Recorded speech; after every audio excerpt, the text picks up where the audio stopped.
जी। नमस्कार। मैं आज की हमारी जो मुख्य वक्ता है श्री प्रज्ञा जोगलेकर जी, जो रिटायर्ड डायरेक्टर हैं खादी एवं विलेज इंडस्ट्री कमीशन से। मैडम ने लगभग 33 इयर्स तक अपनी महत्वपूर्ण सेवा जो है दी है। उनकी काफी अच्छी, तमाम विषयों पे अच्छी पकड़ है, जिसके बारे में पिछले वेबिनार में आपने काफी विस्तारित ढंग से हमारे ऑडियंस के साथ में चर्चा की थी। काफी लोगों को तमाम चीजें बहुत पसंद आई थी। लोगों ने काफी कुछ उससे जानकारी हासिल की थी, जो उनके व्यापार के उद्देश्य से काफी लाभप्रद है। जो नए लोग आज इस वेबिनार में जुड़े हैं, उन्हें मैं बताना चाहूंगा कि मैडम ने हमारे रिक्वेस्ट को मानते हुए इस वेबिनार में दूसरी बार शिरकत की है। और आज का जो हमारा विषय है, पीएमईजीपी और सीएमईजीपी का लोन जो है एमएसएमई सेक्टर्स के लिए किस तरह से मिल सकता है, उस पर आपसे विस्तार से चर्चा करेंगी। चर्चा के पश्चात आपको भरपूर समय होगा कि आपके मन में अगर कोई संशय है, कोई डाउट्स हैं, कोई क्वेश्चंस हैं, आप अपने प्रश्नों को पूछ सकते हैं। और मैडम पूरा प्रयास करेंगे कि आपको आपके प्रश्नों का समाधान यहाँ पे मिले। तो मैं ज्यादा कुछ न कहते हुए एक बार ऑडियंस में जो हमारे व्यापारी बंधु, कारीगर एसोसिएशन से जो हमारे तमाम एसोसिएशन के अध्यक्ष, कारीगर, छोटे बड़े व्यवसायी यहाँ जुड़े हुए हैं, मैं सबका जीजेईपीसी की तरफ से, मैं मिथिलेश पांडे, हमारी कलीग मृणाली इले, हमारे आईटी टीम के अश्विन के साथ में मैडम का भी हार्दिक स्वागत करता हूं। मैडम, अब आप टेक ओवर करिए और आप आगे के कार्यक्रम को आप आगे बढ़ाइए। Thank you so much. नमस्कार, मेरा नाम प्रज्ञा मिलिंद जोगलेकर। मैं सरकारी क्षेत्र में 33 साल काम कर रही थी। 26 उसमें से 26 साल मैंने khadi and village industries commission में काम किया। और जैसे कि आपको अभी बताया कि मैंने काफ़ी अलग-अलग विषयों पे अलग-अलग निदेशालयों में काम किया। उसमें सबसे इम्पोर्टेंट ये prime minister employment generation programme ये था। और इस प्रोग्राम में मैंने 3 साल काम किया। 2016 में जब ये पीएमईजीपी स्कीम ऑनलाइन हुई, तो मेरे सौभाग्य से मैं उसी विभाग में काम कर रही थी और मैंने काफ़ी उसमें कुछ सीखा। और उसके बाद मैंने अपनी बीआरएस लेकर अभी मैं अपने गांव में, चिपळूण में अपना एक इस तरह का गाइडेंस सेंटर चलाती हूँ, जिसका नाम है ग्राम कौशल्य। हम ज़्यादा वक्त न लेते हुए इस स्कीम की तरफ बढ़ेंगे, क्योंकि ये स्कीम बहुत बड़ी है, एलॉबरेटिव है। तो मैं मैडम से रिक्वेस्ट करूंगी कि वो प्रेजेंटेशन शेयर करें। हम शुरू करते हैं। ये prime minister employment generation programme, ये जो प्रोग्राम है, इससे पहले हमारे khadi and village industries commission में REGP, rural employment generation programme हुआ करता था, जो 1995 से चल रहा था। और इसको बाद में पीएमआरवाई, प्राइम मिनिस्टर रोजगार योजना से बांधा गया और दोनों को मिला के ये स्कीम बनाई, prime minister employment generation programme. ये स्कीम कैसे चलती है? Khadi and village industry commission के तरफ से चलती है। इसके एजेंसीज कौन है? एक तो khadi and village industries commission, khadi and village industries board and district industry commission. ये खादी, अभी ये तीन इसमें सहभागी है। Khadi and village industries commission 30% का सहभागी है और khadi and village industries board 30% का सहभागी है और डिस्ट्रिक्ट इंडस्ट्री कमीशन ये 40% का। इस तरह से ये स्कीम चलती है। Next next next please.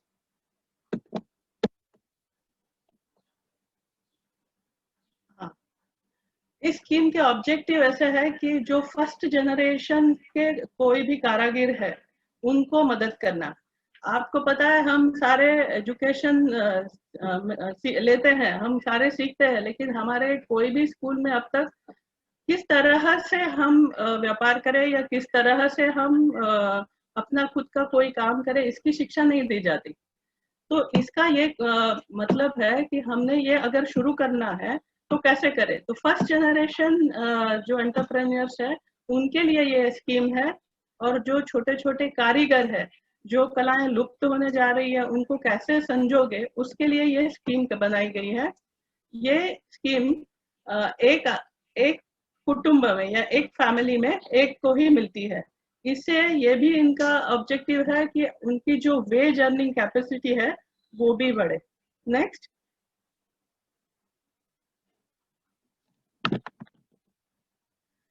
अभी सबसे इम्पोर्टेंट बात यह है कि इसमें किस तरह से फाइनेंस में सब्सिडी मिलती है, फाइनेंशियल असिस्टेंस क्या है।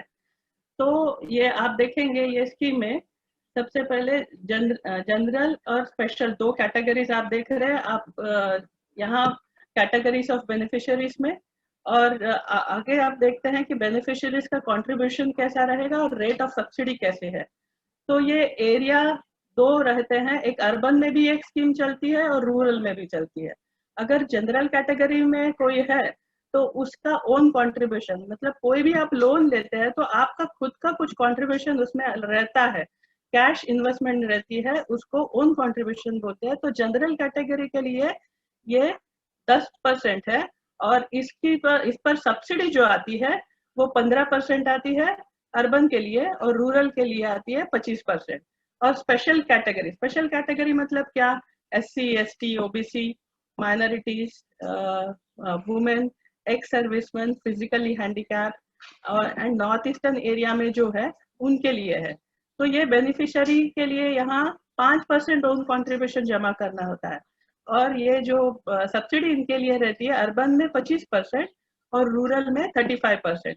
ये बात आपको अभी ध्यान आई होगी कि हम जब बात कर रहे हैं ओन कंट्रीब्यूशन जब भर रहे हैं, मतलब ये स्कीम है bank driven, 100% bank driven scheme है, और अभी तो 100% ऑनलाइन ही स्कीम चलती है। नेक्स्ट, आप देखेंगे इसके एलिजिबिलिटी कंडीशंस क्या है। तो इसके एलिजिबिलिटी कंडीशन है, एक तो 18 साल पूरा होना चाहिए, फिर इसमें कोई इनकम सीलिंग लिमिट नहीं है। मतलब क्या, कुछ स्कीम्स ऐसे होती है कि अगर आपके पास येलो कार्ड होगा रेशन कार्ड तो आपको मिलेगी, ऑरेंज रेशन कार्ड होगा तो आपको मिलेगी। तो ये इस तरह से नहीं होता। तो ये है ऐसा कि आप कोई भी रेशन कार्ड होल्डर हो, आप इसको कर सकते हैं। दूसरा, एजुकेशन क्वालिफिकेशन में देखिए 8th स्टैंडर्ड पास है तो वो इसमें अप्लाई कर सकता है। फिर ये नए स्कीम के लिए है, कोई पुरानी नया जो प्रोजेक्ट लग रहा है उसके लिए है। कोई पुराना प्रोजेक्ट अगर हम फिर से फाइनेंस करने की इसमें कोशिश करेंगे तो नहीं होगा। कौन कर सकता है, ये सबसे पहले तो इंडिविजुअल कर सकता है, कोई इंडिविजुअल कर सकता है, कोई एक आदमी कर सकता है, या SHGs मतलब सेल्फ हेल्प ग्रुप कर सकते हैं। फिर इंस्टीट्यूशंस रजिस्टर्ड अंडर 1860, 1860 के एक्ट के तहत जितनी भी इंस्टीट्यूशंस रजिस्टर्ड है वो इसको कर सकती है। फिर प्रोडक्शन कोऑपरेटिव सोसाइटी कर सकती है, चैरिटेबल ट्रस्ट इसमें आ सकते हैं, और लेकिन कोई भी एग्जिस्टिंग यूनिट अगर है तो वो इसमें नहीं आ सकता है। नेक्स्ट, इसकी एलिजिबिलिटी के कंडीशंस और भी है, जैसे अगर आप स्पेशल कैटेगरी में हो तो आपको कास्ट सर्टिफिकेट देना जरूरी है। अगर कोई इंस्टीट्यूशन अप्लाई कर रहा है तो इंस्टीट्यूशन ने अपने बायलॉज देना जरूरी है। और हर प्रोजेक्ट में एक प्रोजेक्ट रिपोर्ट रहेगी, उस प्रोजेक्ट रिपोर्ट का कॉस्ट, उसमें सबसे इम्पोर्टेंट बात रहेगी कि सी और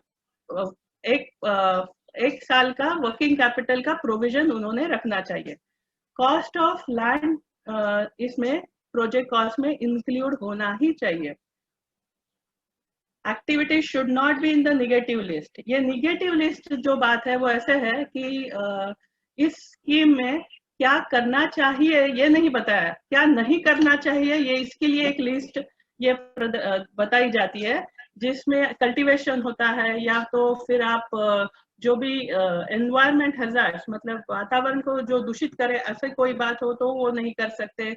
फिर नॉन वेजिटेरियन जो कोई बात होगी, मांस मच्छी से लेके उसको कुछ नहीं किया जा सकता, वैसा कोई नहीं काम हो सकता। फिर अगर कल्टीवेशन, खेती वगैरह इसमें नहीं आता, हॉर्टिकल्चर वो भी इसमें नहीं आता। तो आप देखेंगे कि आपको इसमें एक निगेटिव लिस्ट मिलेगी, उसको छोड़ के आप जो भी काम कोई भी काम कर सकते हैं। मुझे यहाँ बताया गया था कि ये जो इस सेक्टर के लिए क्या हो सकता है। इस सेक्टर के लिए मैं यहाँ यहाँ ये कहना चाहूंगी कि अगर कोई 25 लाख, इसका पहला जो लिमिट है वो 25 लाख तक यहाँ लोन मिल सकता है। कोई भी प्रोडक्शन या मैन्युफैक्चरिंग यूनिट अगर 25 लाख तक लोन लेकर अपना काम कर सकती है तो इसमें वो अपना काम शुरू कर सकती है। और इम्पोर्टेंट बात है कि ये एक ही आदमी, जो एक फैमिली से एक ही आदमी को इस स्कीम में लाभ मिल सकता है। नेक्स्ट, अभी ये सबसे इम्पोर्टेंट बात है कि मैंने जैसे आपको बताया 2016 में ये स्कीम ऑनलाइन हो गई। अभी ऑनलाइन स्कीम में आप देखेंगे वहां ऊपर लिखा है कि बेनिफिशियरी ऑनलाइन एप्लीकेशन करता है। कहाँ? KVIC, khadi village industries commission, उसके बाद KVIB, यहाँ S हुआ है गलती से, KVIB और DIC, इन तीनों में से कोई भी एक एजेंसी के पास वो अपना एप्लीकेशन ऑनलाइन सबमिट करता है। वो ऑनलाइन एप्लीकेशन उनके पास जाने के बाद वही सेक्शंस देखते हैं कि क्या एप्लीकेशन सही है। अगर सही है तो वो एप्लीकेशन आगे DLTFC में जाती है। DLTFC है district level task force committee. और अगर वो एप्लीकेशन सही नहीं है तो वापस बेनिफिशियरी को जाती है और बेनिफिशियरी को इन ऑफिस में से एक कॉल जाता है और उनको बताया जाता है कि आपके एप्लीकेशन में ये कमी है, आप इसकी पूर्तता कीजिए। उसकी पूर्तता के बाद वो एप्लीकेशन DLTFC में जाता है। DLTFC में जैसे ही एप्लीकेशन जाता है, ये DLTFC जो है वो हर डिस्ट्रिक्ट में होती है। इसके चेयरमैन कलेक्टर साहब होते हैं। और यहाँ इंटरव्यूज पहले कैसे था कि कोई भी एप्लीकेशन यहाँ आने के बाद सारे जो बेनिफिशियरीज, वुड बी बेनिफिशियरीज है, उनके इंटरव्यूज हुआ करते थे। लेकिन जैसे ही ऑनलाइन स्कीम हुई है, ये अभी इंटरव्यूज बंद हुए हैं, क्योंकि स्कीम में फ्लो ही इतना है कि इतने सारे इंटरव्यूज ले नहीं सकते। फिर वहाँ DLTFC में जाने के बाद वहाँ के ऑफिस में इसकी छाननी होती है और जो एप्लीकेशन उनको सही लगेंगे उनको वो बैंक के तरफ भेजते हैं। लेकिन ये सब करते हुए अगर उनको ये लगे कि नहीं, यहाँ कुछ हमें इनसे बेनिफिशियरी से बात करनी पड़ेगी, तो उनको बेनिफिशियरी को इंटरव्यू के लिए बुलाया जाता है। इसका कालावधि 45 दिवस या 45 डेज होता है। उसके बाद वो एप्लीकेशन जाती है बैंक के पास। बैंक के पास 45 डेज में अगर वो एप्लीकेशन नहीं पहुंचती या एप्लीकेशन DLTFC के पास पड़ी रही, तो इस सिस्टम में ऐसा प्रावधान है कि वो बैंक वो एप्लीकेशन डायरेक्ट अप्राइज कर सकती है। बैंक एप्लीकेशन लेती है। एक बार एप्लीकेशन बैंक के पास गई तो फिर पूरा बैंक का जो रूल्स एंड रेगुलेशन होता है उसमें कोई इंटरफियरेंस नहीं रहता है। बैंक अपनी फिजिबिलिटी स्टडी करती है। फिजिबिलिटी स्टडी करने के बाद वो एप्लीकेशन अगर सही पाई गई तो वो एप्लीकेशन सैंक्शन होती है। सैंक्शन होने के बाद उस बेनिफिशियरी के पास एक मैसेज जाता है कि आपका लोन सैंक्शन हुआ है। लेकिन लोन उसको इमीडिएट मिलता नहीं है। उसको क्या करना पड़ता है, तो EDP ट्रेनिंग करनी पड़ती है। EDP ट्रेनिंग क्या है? Entrepreneur development programme. ये EDP ट्रेनिंग कंपलसरी है, 10 दिन की है और बैंकर्स इंस्टीट्यूट में जाके इसको ट्रेनिंग करनी पड़ती है। वो बैंक ये जो बेनिफिशियरी है उसको उस बैंक में भेज दे देता है या बैंकर ट्रेनिंग इंस्टीट्यूट में भेजता है और उसको 10 दिन का ये कोर्स करना पड़ता है। ये कोर्स क्या है? तो ये कोर्स ऐसा है कि आप कोई भी फर्स्ट जनरेशन के जो भी एंटरप्रेन्योर्स है उनको अपना व्यवसाय, अपना व्यापार, अपना काम कैसे करे, इसका एक छोटा ट्रेनिंग दिया जाता है, जिसमें बुक कीपिंग कैसे हो, मार्केटिंग कैसे हो, आपके यहाँ किस तरह से वर्किंग कैपिटल का साइकिल होना चाहिए, इत्यादि बातें बताई जाती है। और EDP ट्रेनिंग के बाद उस बेनिफिशियरी ने 10 दिन के अंदर वो बैंक में अपना ओन कंट्रीब्यूशन जमा करना है। ओन कंट्रीब्यूशन जमा होने के बाद बैंक फर्स्ट इंस्टॉलमेंट डिसबर्स करती है। फर्स्ट इंस्टॉलमेंट डिसबर्स करने के बाद वो डिसबर्समेंट पर अपना मार्जिन मनी क्लेम सैंक्शन करने के लिए, मतलब अभी उसको डिसबर्स कर दिया लोन बेनिफिशियरी को, अभी उनको मार्जिन मनी जो है वो बैंक के पास जानी है। मार्जिन मनी मतलब क्या? तो अगर आप 10 लाख का लोन लेते हैं और आप अगर लेडी है तो आपको 35% की सब्सिडी मिलती है रूरल एरिया में। तो वो 35% की सब्सिडी जो है वो आपके बैंक ने क्लेम करनी है। आपको जो आपने 10 लाख का लोन लिया है उसमें से 3.5 लाख रुपया जो है वो उस पर आपके लोन को कोई इंस्टॉलमेंट इंटरेस्ट नहीं लगता। बाकी पैसे पे आपका इंटरेस्ट लगता है और उतना ही आपने बैंक को रिपे करना होता है। तो वो जो 3.5 लाख रुपया है उसको ये जो फाइनेंसिंग ब्रांच है उसने क्लेम करना होता है सेंट्रल ऑफिस ऑफ केवीआईसी से। तो वो उसका जो प्रोसीजर है वो अलग से आगे लिखा है, देखिए यहाँ लिखा है केवीआईसी, केवीआईबी, डीआईसी, और वो जो है वो जाता है, ये तीनों जो एजेंसीज है वो तीनों एजेंसीज अपने अपने claim state office, concern state office में भेजते हैं। खादी और विलेज इंडस्ट्रीज कमीशन के हर स्टेट में 2 ऑफिस तो है ही, जैसे एक केवीआईसी का ऑफिस होता है और एक केवीआई बोर्ड का ऑफिस होता है। इनके सारों के पास जो एप्लीकेशन आते हैं वो मतलब फाइनेंसिंग बैंक के तरफ से लोन सैंक्शन करने के बाद जो एप्लीकेशन आते हैं वो सेंट्रल ऑफिस केवीआईसी को भेजे जाते हैं for releasing the margin money. ये सेंट्रल ऑफिस के पास आने के बाद सेंट्रल ऑफिस में 2 या 3 दिन में इसकी स्क्रूटिनी होती है। ये सारी स्क्रूटिनी ऑनलाइन ही होती है और स्क्रूटिनी नोडल बैंक पे जाती है। नोडल बैंक मतलब सेंट्रल ऑफिस केवीआईसी के बाद वो बैंक से थ्रू डिसबर्स होना है, तो उनकी जो नोडल बैंक है उनके पास ये एप्लीकेशन ऑनलाइन भेजा जाता है, सैंक्शन हुआ है मार्जिन मनी, आप इसको डिसबर्स कीजिए। फिर ये नोडल बैंक क्या करती है, नोडल बैंक को एक दिन दिया गया है कि नोडल बैंक के पास सुबह अगर मार्जिन मनी का क्लेम आया तो 24 आवर्स में वो margin money concern financing branch में बैंक में जानी चाहिए। तो ये जो फाइनेंसिंग बैंक में एक दिन में मार्जिन मनी चली जाती है। लेकिन आपने जिस भी बैंक से एप्लीकेशन किया है, जो भी आपकी फाइनेंसिंग बैंक है, उनके पास जैसे ही मार्जिन मनी जाती है वो क्या करते हैं, उस मार्जिन मनी को वो आपके अकाउंट में या बेनिफिशियरी के अकाउंट में क्रेडिट नहीं करते।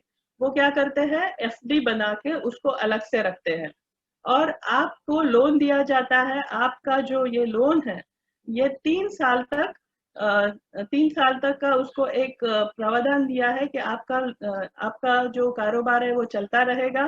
3 से 5 साल के बीच में एक फिजिकल वेरिफिकेशन थर्ड पार्टी से होता है। कौन करता है? तो हर स्टेट में एक टेंडर इशू करते हैं और थर्ड पार्टी से ये हर एवरी यूनिट का फिजिकल वेरिफिकेशन करवाते हैं। फिजिकल वेरिफिकेशन के समय अगर इसको जो लोन दिया गया है, जो काम शुरू किया गया है, वो अगर सही पाया गया तो ये जो पैसा है एफडी में रखा हुआ वो उस बेनिफिशियरी के अकाउंट में क्रेडिट हो जाता है। तो ये सब इसको एक नियर अबाउट 3 से 4 साल का एक सर्कल लगता है। Next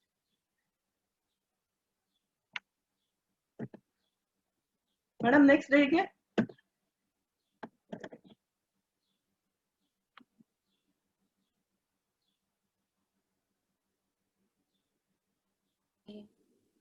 hello, next please. Madam कर रही है, थोड़ा सा ओके ओके।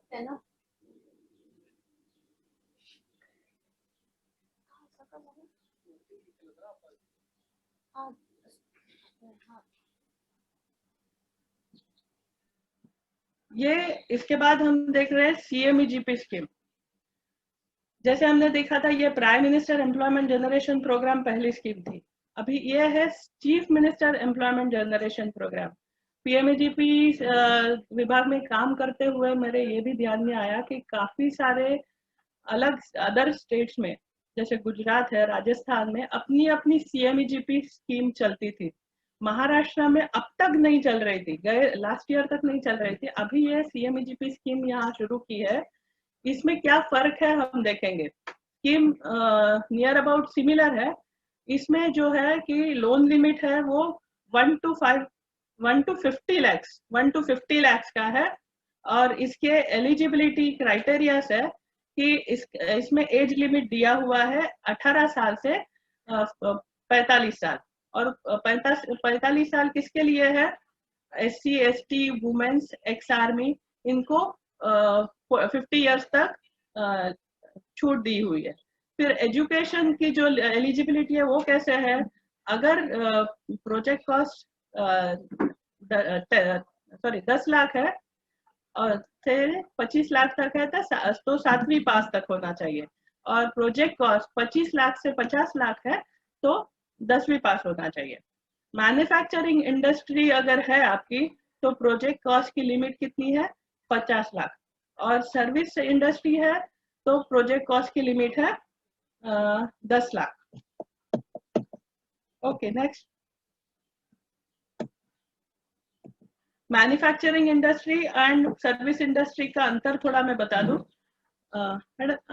ये मैन्युफैक्चरिंग इंडस्ट्री मतलब कोई भी चीज बनाने के लिए मैन्युफैक्चर जो होती है, प्रोड्यूस होती है, और सर्विस इंडस्ट्री में जैसे ढाबा आता है, सलून आता है, मसाज सेंटर आता है, या होटल्स आते हैं, इस तरह से है। CMEGP स्कीम में आगे प्रोजेक्ट रिपोर्ट पे आप जो फिक्स्ड कैपिटल है उसमें मशीनरी के लिए कंपलसरी 50%, बिल्डिंग और मटेरियल के लिए 20% और वर्किंग कैपिटल 30% होना चाहिए।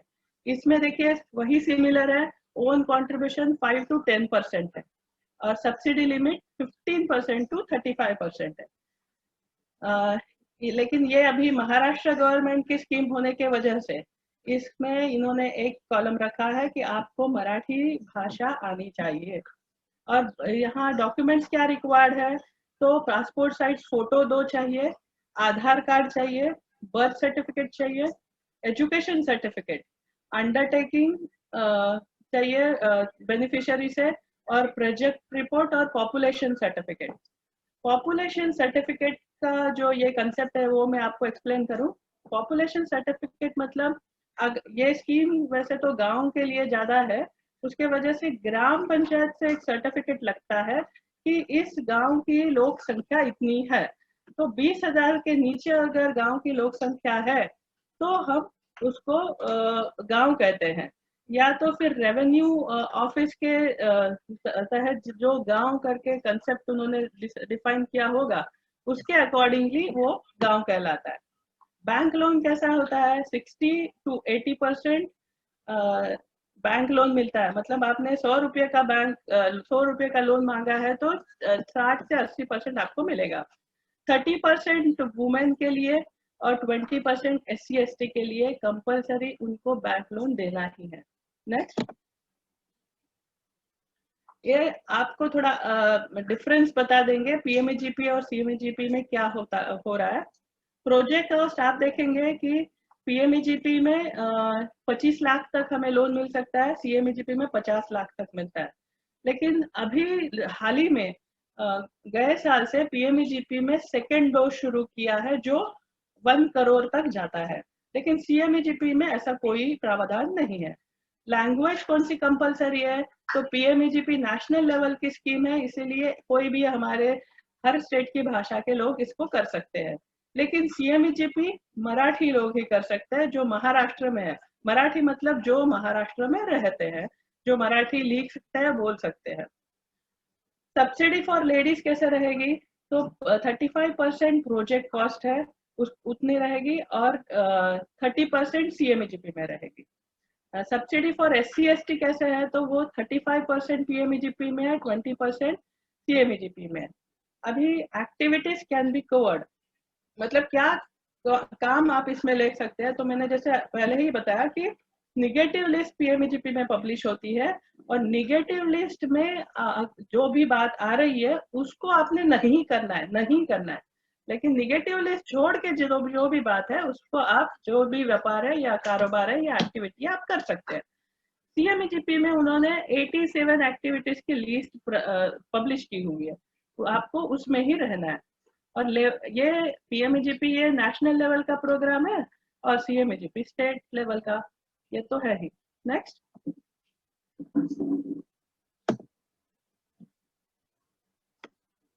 ये इम्प्लीमेंटिंग एजेंसी के लिए एक्चुअली है। पहले तो हमने ये सारा इतना कवर कर दिया, मेन स्कीम तो हमने कवर कर दिया, लेकिन कुछ पॉइंट्स ऐसा है जो आपको हमने बताने चाहिए। मैंने ये पहले ही बताया था कि ये स्कीम KVIC, KVIB, DIC के तरफ से चलती है और तीनों में 30 एंड 40% में ये स्कीम चलती है। इसमें NSIC भी इन्वॉल्व है। नेक्स्ट, इसमें 27 PMEGP स्कीम की बात ये हो रही है। हमने CMEGP का डिफरेंस वगैरह तो देख लिया, लेकिन अभी हम PMEGP स्कीम के लिए देख रहे हैं। 27 पब्लिक सेक्टर बैंक थ्रू ये स्कीम चलती है। इसके साथ रीजनल रूरल बैंक्स भी इसमें इन्वॉल्व है, कोऑपरेटिव बैंक्स भी काफी एक्टिव रहते हैं इसमें। और इसमें कौन कमिटी कौन सी रहती है, तो जिसमें principal secretary of industry and industry commissioner, मतलब आप ये पता चलेगा ये देख के कि कितने हाई लेवल पे इसकी मॉनिटरिंग होती है। अभी तो ऐसा है कि एक क्लिक पे आपको पता चलता है कि कौन से गांव में कौन से फाइनेंसिंग ब्रांच में कितनी मार्जिन मनी गई है, कब गई है, और वहां पहुंच के उसकी FD हुई है कि नहीं। इस तरह का KVIC का बहुत बढ़िया ऑनलाइन पोर्टल बना हुआ है। नेक्स्ट,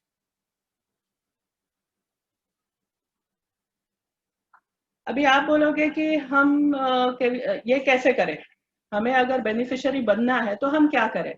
तो सबसे इम्पोर्टेंट बात है, मैंने अभी बताया था कि हर स्टेट में KVIC का ऑफिस है और KVIB का भी ऑफिस है। कोई भी वहां जा सकता है और जानकारी ले सकता है। लेकिन अब ऑनलाइन के इस जमाने में आप वेबसाइट को विजिट कर सकते हैं और वहां से ऑनलाइन जानकारी पा सकते हैं। आप देखेंगे कि ये जो KVIC, KVIB, DIC है, ये बेनिफिशरीज को अपने तरफ कैसे खींचती है। अभी तक तो कैसे था, अभी तक की बात अलग है, अभी ये कोविड एरा की बात अलग रहेगी। अभी तक हम क्या कर रहे थे कि हम सारे बेनिफिशरीज की एक अवेयरनेस कैंप करके उनको इकट्ठा करते थे और फिर वो हर डिस्ट्रिक्ट में जो एप्लीकेशन बैंक में दिए जाते थे। फिर क्या होता है, ये जो बैंक में एक बार एप्लीकेशन चले गए तो DLTFC के पास, मैंने जैसे पहले भी बताया था कि district level finance, district level committee जो है उनके सामने ये जाते हैं और उनमें एक बैंकर होता है। वो बैंकर इसके लिए होता है कि जिस तरीके से बैंक में ये एप्लीकेशंस आते हैं, वो अगर वहाँ बैंकर है तो वो उसी लेवल पे, DLTFC लेवल पे ही उसको मतलब सही है या गलत है उसको जांच सकता है, ताकि बैंक के पास आने वाले एप्लीकेशन फाइल अप न हो। नेक्स्ट, अभी ऐसा है कि बैंक फाइनेंस किस तरह होता है PMEGP में, उसको भी हम थोड़ा डिटेल में देखेंगे। जनरल कैटेगरी है, तो बैंक में अगर आप PMEGP का एप्लीकेशन जाता है तो 90% ऑफ प्रोजेक्ट कॉस्ट आपको बैंक लोन मिलता है, और स्पेशल कैटेगरी है तो 95% मिलता है। और इसमें जो बाइफर्केशन है वो कैपिटल एक्सपेंडिचर है, वो टर्म लोन होता है, और वर्किंग कैपिटल है उसको कैश क्रेडिट कहा जाता है। बैंक के क्रेडिट जो है तो वो किस तरह से रेंज क्या है उसकी, तो 60 to 75% ऑफ प्रोजेक्ट कॉस्ट ये यहाँ से रहता है। और उसमें क्या है, 15 to 35% है वो मार्जिन मनी होता है, और 5 से 10% ओन कंट्रीब्यूशन रहती है। ये बात यहाँ और भी बतानी चाहिए, RBI के कुछ गाइडलाइंस है, जिससे पहला गाइडलाइन ये है कि इसमें किसी भी तरह की कोलैटरल सिक्योरिटी नहीं लेनी है। 10 लाख तक जो लोन है उसमें कोई भी प्रकार की कोलैटरल सिक्योरिटी नहीं ली जा सकती। और हर साल MSME सेक्टर के लिए 20% तो फाइनेंस होना कंपलसरी है। और रेट ऑफ इंटरेस्ट कैसा रहेगा, रेट ऑफ इंटरेस्ट इसका नॉर्मल रहेगा, कोई अलग से चार्ज नहीं होगा। और रिपेमेंट शेड्यूल कैसा बनेगा, तो 3 से 7 साल तक का उनका रिपेमेंट शेड्यूल रहेगा। और एम्प्लॉयमेंट का प्रोविजन कैसा है, तो एक आदमी ने अगर 10 लाख का लोन लिया है तो 10 लोगों को उसने रोजगार देना चाहिए। मतलब एक आदमी के पीछे 1 लाख की इन्वेस्टमेंट रहेगी फॉर प्लेन एरिया, और अगर हिली एरिया है तो 1.5 लाख के पीछे एक आदमी की 1.5 लाख इन्वेस्टमेंट रहेगी एक आदमी के पीछे। नेक्स्ट,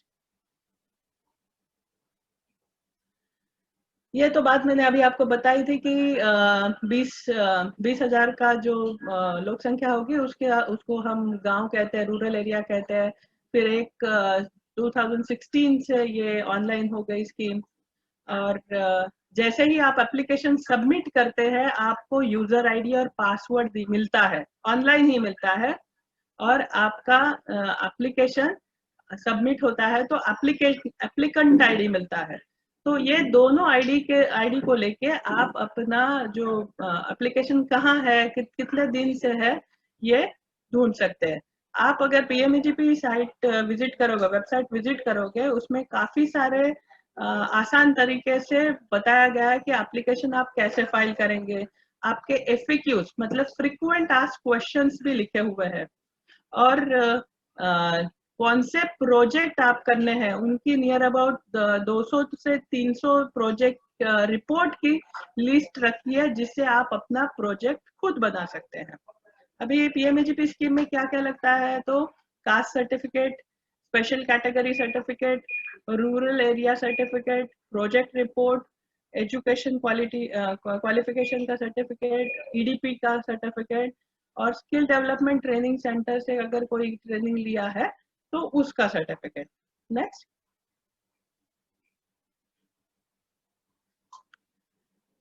हाँ, ये जो हमने डीएलटीएफसी में कब से बात कर रहे हूँ कि वो डीएलटीएफसी क्या है, तो डिस्ट्रिक्ट मैजिस्ट्रेट इसके इंचार्ज होते हैं, या डिस्ट्रिक्ट मैजिस्ट्रेट या डेप्यूटी कमिश्नर, कलेक्टर और चेयरमैन। फिर और जो वाइस चेयरमैन है वो प्रोजेक्ट डायरेक्टर डीआरडीए से, या ईओ है, ईओ ऑफिस है वो जिला पंचायत से। फिर लीड बैंक मैनेजर और केवीआईसी, केवीआईबी, डीआईसी के जो मेंबर्स है वो रहेंगे। फिर कुछ स्पेशल इन्वाइटीज भी रहता है पॉलिटेक्निक और कॉरपोरेशन से। और इम्पोर्टेंट बात यह है, पंचायत से आप देखेंगे 3 लोग होते हैं।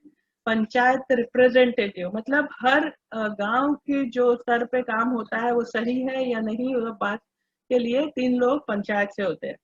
ये जनरल मैनेजर और डीआईसी, ये डिस्ट्रिक्ट इंडस्ट्री कमीशन के हैं, ये यहाँ मेंबर कन्वेनर होते हैं। नेक्स्ट,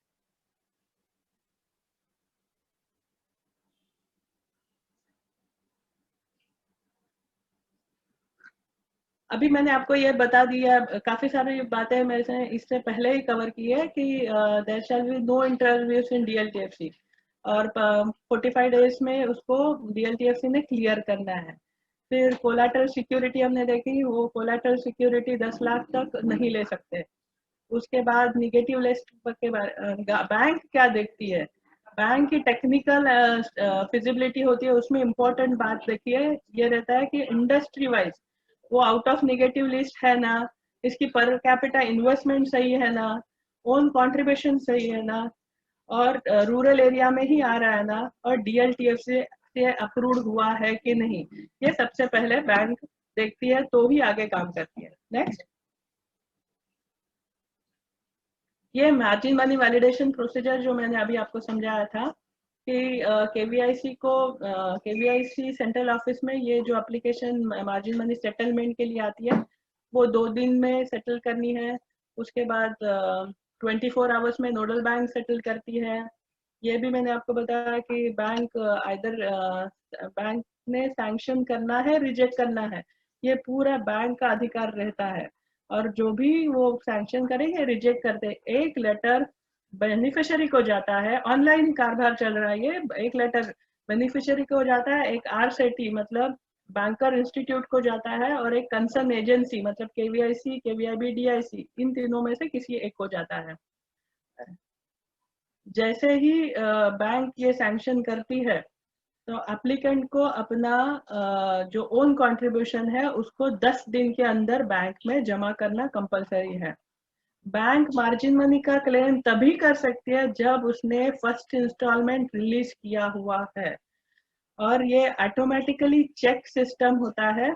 वो फुलफिलमेंट होने के लिए क्या है, जैसे ही कोई मार्जिन मनी के लिए बैंक, फाइनेंसिंग बैंक जब वो एप्लीकेशन भेजती है सेंट्रल ऑफिस में, तो वो कैसा होता है, वो क्या सिस्टम पहले देखता है कि date of release of first instalment is prior to claim of margin money.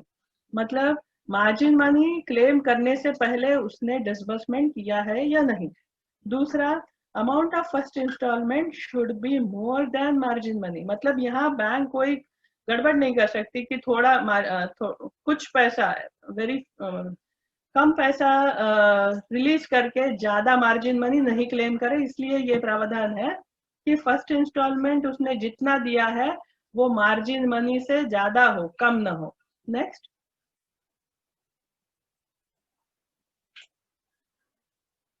ये फिर है मार्जिन मनी प्रोसीजर। इसमें कुछ बातें थोड़ी अनटच रही है, उसको भी मैं बता दूं कि ये जो मार्जिन मनी फाइनेंसिंग ब्रांच में पास पहुंचती है वो टीडीआर बनाता है 3 साल के लिए। वो तो मैंने आपको बताया, इंटरेस्ट इस पे टीडीआर पे कोई मिलता नहीं है, ना तो इंटरेस्ट चार्ज होता है ना तो देना है। फिर इसका सबका अलर्ट हर एक स्टेक होल्डर को जाता है। और मार्जिन मनी विल एक वन टाइम असिस्टेंस है, आपको इसको इंस्टॉलमेंट में मिलना नहीं है, आपको एक ही बार ये मिलेगा। Jointly finance loan by 2 banks will not be eligible for margin money. मतलब ऐसा है कि आप 2 बैंक के तरफ से अगर लोन लेंगे तो आप मार्जिन मनी के अनुदान के लिए एलिजिबल नहीं रहेंगे। मार्जिन मनी वो जो बेनिफिशियरी है उसने एक अंडरटेकिंग लिख के देना पड़ता है कि margin money will be refunded if objected. उसके बाद हर एक जो बेनिफिशियरी है अपना यूनिट जो शुरू करता है उसने अपने यूनिट के बाहर एक बड़ा सा साइन बोर्ड लगाना है जिसमें उसने ये लिखना है, अपने यूनिट का नाम लिखना है, उसके साथ उसने ये भी लिखना है कि कौन से एजेंसी से उसने लोन लिया था। और उसके बाद केवीआईसी, केवीआईबी एंड डीआईसी, ये तीनों ऑफिस, तीनों एजेंसी की तरफ से ये स्कीम चलती है। तो इन तीनों ऑफिसर्स को ये कंपलसरी है कि एवरी 6 मंथ्स इस तरह के जो यूनिट है उनको वो फॉलो अप एक्शन के तहत जाके देखे, उनको कोई मदद चाहिए तो उनको सपोर्ट करे। एक हैंड होल्डिंग सपोर्ट उनके लिए इसमें प्रोविजन रखा हुआ है। ईडीपी जो है वो आरसेटी मतलब बैंकर्स इंस्टीट्यूट है, आरसेटी, रूटसेटी, केवीआईसी और MD PC state government. EDP मतलब एंटरप्रेन्योर डेवलपमेंट प्रोग्राम, मैंने जो आपको कहा था वो इन सारे स्टेट गवर्नमेंट के लोगों तहत होता है, वहीं से लेना है। और सबसे इम्पोर्टेंट बात है यहाँ 100% फिजिकल वेरिफिकेशन होता है। एक बार आपको लोन सैंक्शन हुआ, आपको लोन मिला, आपको लोन आपका काम चल पड़ा, उसके बाद हर एक जो यूनिट है उसका फिजिकल वेरिफिकेशन 3 या 4 साल के बाद होता ही है।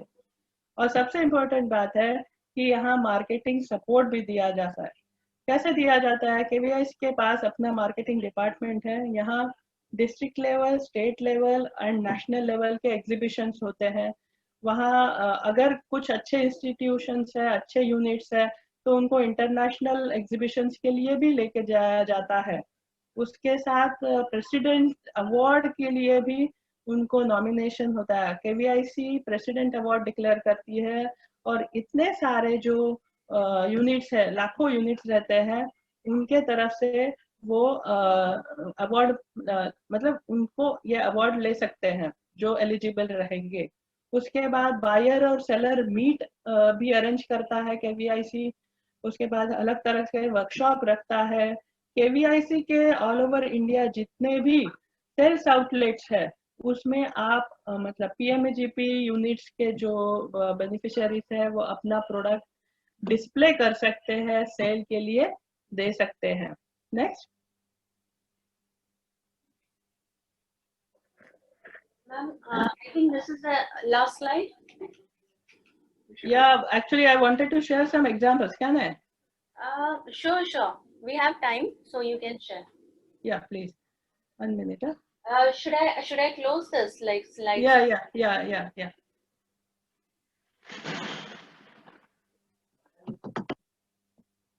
मैं ऑडियंस रिक्वेस्ट करूंगा कि आप अपने क्वेश्चंस जो है Q&A या चैट बॉक्स में डाल सकते हैं, जो मैं मैडम के सामने रख सकूं और आपके प्रश्नों का जवाब मिल सके। तो मैंने देखा 2-3 लोगों ने अपने हैंड रेज किए थे, तो बेटर ये होगा कि आप Q&A में अपने क्वेश्चंस पूछें, हम उसके आंसर दे पाएंगे। मुझे लगता नहीं कि क्वेश्चंस बहुत सारे आएंगे, क्योंकि मैडम ने काफी अच्छे ढंग से डिटेल्स में चीजों को प्रेजेंट किया है। तो जो भी आपके क्वेश्चंस रहे होंगे, निश्चित तौर पर उसका समाधान शायद आप अब तक प्राप्त कर चुके होंगे। थैंक यू मैडम, आप कैरी फॉरवर्ड करिए, आगे ले जाइए। हाँ जी। इसमें आपको मैं ये बताना चाहूंगी कि झारखंड में एक महिला है जिनका नाम है जैन, एक जैन है क्या, अनुराग जैन और शिप्रा जैन। ये जो है वो इंजीनियर लेडी है,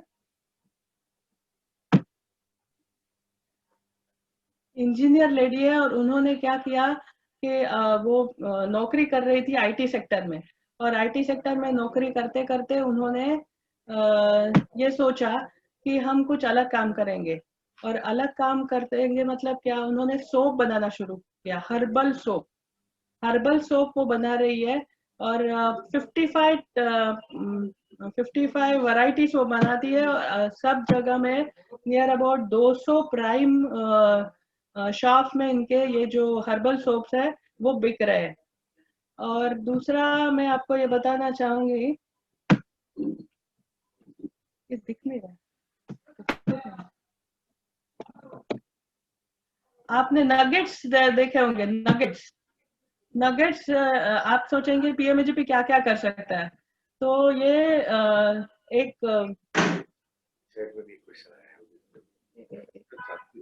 madam can you see this? मैं जो शेयर कर रही हूँ दिख रहा है स्क्रीन पे? जी बिल्कुल दिख रहा है। Only thing is it's not like maximized because we are just planning to show something else also, but that's okay. I'll just maximize it. Madam करना पड़ेगा। एक्चुअली आपने किया है ना मैक्सिमाइज। अगर करना है आपको तो लाइक मैम कर सकते हो, लेकिन पिक्चर्स क्लियरली दिख रहे हैं वैसे। राइट पिक्चर्स दिख रहे हैं ना, ठीक है, then I will talk about it, that's better. तो ये है मिस्टर तौफिक है, इन्होंने गुजरात में अपना एक काम शुरू कर दिया और नगेट्स बनाते हैं। ये एक्चुअली दुबई में काम कर रहे थे, लेकिन दुबई से वो यहाँ आके इन्होंने पीएमजीपी से लोन लेके ये काम शुरू किया है। उसके बाद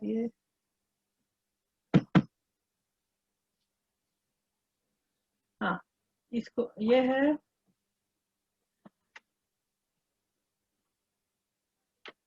रामचंद्र, क्या नाम है, ये रामचंद्र जी है, आप देख रहे हैं उसको, वो जो चेस बोर्ड्स एंड बना रहे हैं। चेस बोर्ड इन्होंने 8 लाख का लोन लिया था। अभी इनका जो टर्नओवर है वो नियर अबाउट 1 करोड़ के आसपास गया है, और ये 10 लोगों को एम्प्लॉयमेंट दे रहे हैं। तो इस तरह से काफी इस तरह से सक्सेस स्टोरीज है। मुझे लगता है कि केवीआईसी में अगर आप पूछेंगे, या एमएसएमई मिनिस्ट्री में सबसे वेल ड्रिवन स्कीम अगर किसको कहे तो पीएमजीपी स्कीम है।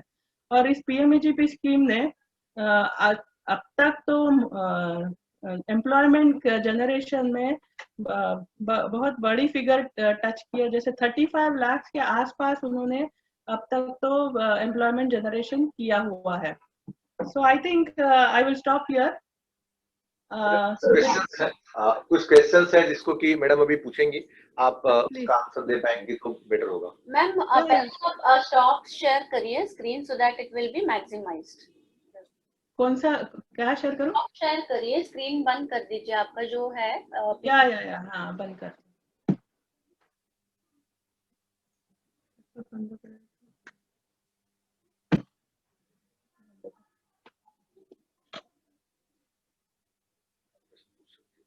Meanwhile, I'll ask you on the questions which like members have asked.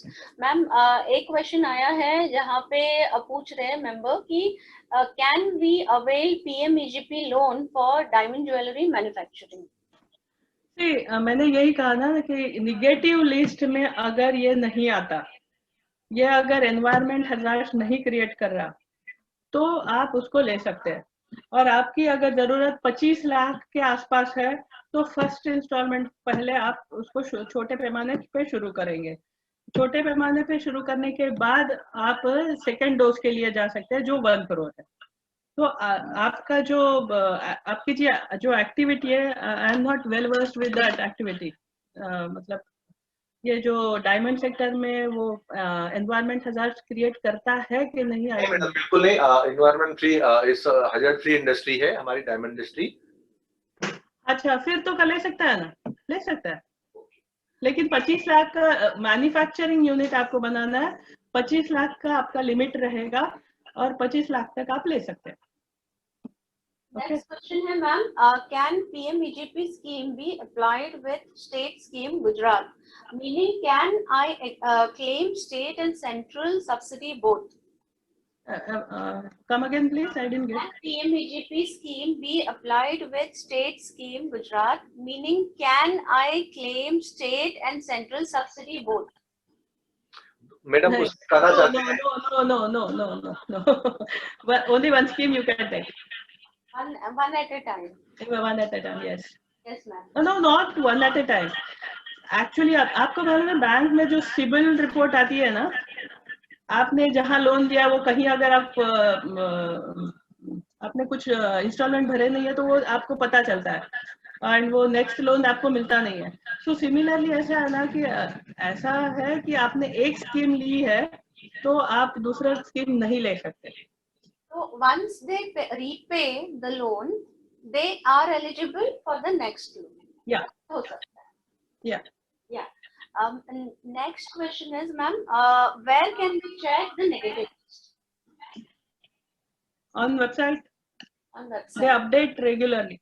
Okay. Yeah. ये हो गया. दूसरा एक क्वेश्चन है मैम, मैम लोन में एक बार ही सब्सिडी मिलेगी? सब्सिडी मिलेगी? हाँ। जी एक ही बार, राइट? हाँ, मैंने जैसे कहा कि अगर 10 लाख का लोन है और एक लेडी लोन ले रही है तो उसको 3.5 लाख की सब्सिडी है, वो वन टाइम ही रहेगी और वो एफडी रखा जाएगा और वो एफडी बाद में उसके अकाउंट में एडजस्ट होगा। नेक्स्ट क्वेश्चन है, can jewelry retailer avail this scheme benefits? Jewellery retailer है, वो अपना दुकान चला रहा है, मतलब ये सर्विस इंडस्ट्री में आ सकता है। But this should be agreed by the bank. One clear thing is, if bank agrees, bank has complete authority in this, whether to sanction loan or not. Right. Yes, okay. यहाँ पे तो है नहीं ज्यादा question. दूसरा एक one question from my and ma'am, जैसे EDP trading आपने जो बोला है ना मैम, तो लाइक ट्रेनिंग किस चीज की होती है? स्पेशली लाइक हमारे सेक्टर के लिए स्पेसिफिक ट्रेनिंग होगी या क्या होती है बेसिकली, जो कि हमारे जो मेंबर्स इधर अवेल करना चाहें? Because I think even DCMSME की एक सेपरेट स्कीम है जो EDP है, entrepreneurship development skill development programme एक अलग स्कीम भी है। तो क्या जो मेंबर्स वो जो स्कीम लेते हैं या फिर उसके थ्रू ट्रेनिंग लेते हैं, तो वो सर्टिफिकेट यहाँ पे अप्लाई हो सकता है PMEGP लोन अप्लाई करने के लिए? Because I think DCMSME also has this scheme. So if we are getting a training at subsidized rate or whatever, if we are planning to do something, if it materializes well and good, but in case ये separately अगर हमारे members ले पाते हैं ऐसे training DCMSME के through, तो क्या वो सर्टिफिकेट अप्लाई हो पाता है यहाँ पे PMEGP के लिए? नहीं, ईडीपी ट्रेनिंग ये है, ये बैंकर इंस्टीट्यूट्स की तरफ से दी जाती है या स्टेट गवर्नमेंट की तरफ से। उनका पक्का सिलेबस होता है और वो एक जनरल ट्रेनिंग है।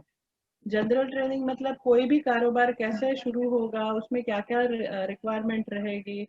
तो एक ये इसके लिए है कि फर्स्ट जनरेशन एम्प्लॉयमेंट जो कर रहा है एंटरप्रेनर जो है, उसके लिए है। तो ये फर्स्ट जनरेशन में क्या क्या उसको दिक्कतें आ सकती है, उसको सोच के उन्होंने 10 दिन का वो प्रोग्राम डिराइव किया हुआ है। तो ये this is very important, this is very compulsory. आप जो बोल रहे हैं वो DCMSME की एक स्कीम है, I know, and they take training also, and they give identity cards. Those who attend that training, it is like your trade, whatever your trade is, उसका ट्रेनिंग है, उन्होंने ट्रेनिंग अटेंड किया है, and he is कारीगर। मतलब वो identity card type होता है कि ये कारीगर है, सर्टिफाइड कारीगर। He can go to bank and avail loan and on that ID card, but that is different, that is not coming under PMHP. So okay, thank you ma'am, thank you for the answer. और दो questions आए हैं ma'am यहाँ पे, can we take loan for camphor production when this is not? Yes. We can take loan for 2 or more production in one activity at one time. An activity at one time. I think we have almost got all the answers. Madam, thank you so much. 1 minute sir, 1 minute. बहुत ही सुंदर रहा। I want to submit. Thanks Pandey ji and Mrinal ji for giving me this opportunity. I tried my level best. Before concluding, I would say 2 lines. पंछी अगर मन में है तेरे विश्वास, कौन तुझको डरा सकेगा, हो ना तू उदास। PMAGP इसका ही नारा है, और मुझे लगता है कि हर लेवल पे, हर छोटे छोटे लेवल पे ये अगर काम पहुंच गया तो हमारे ये जो यूनिट्स बढ़ जाएंगे और बेरोजगारी के लिए एक अच्छा रोजगार युक्त उत्तर रहेगा। धन्यवाद। Thank you so much. Thank you for your support and thank you. मैं ऑडियंस को भी आप बहुत बहुत धन्यवाद देता हूं कि आप लोगों ने इस 2 दिन का जो मैडम का ये वेबिनार था, आप लोगों ने अटेंड किया और आपने काफी अप्रिशिएट किया है। और मुझे लगता है कि ये भी वेबिनार आपके लिए काफी उपयोगी सिद्ध होगा, और आपके जो फीडबैक होंगे उसके आधार पे हम मैडम से फिर अप्रोच करेंगे, और जरूरी हुआ अगर तो हम निश्चित तौर पे हम और भी योजनाओं के बारे में आपके सामने लेके आएंगे। अब हम आप सबसे विदा लेते हैं। DJEPC आपका, मैडम का, सभी का एक बार फिर से हार्दिक अभिनंदन करती है। Thank you so much. जय हिंद। Thank you very much.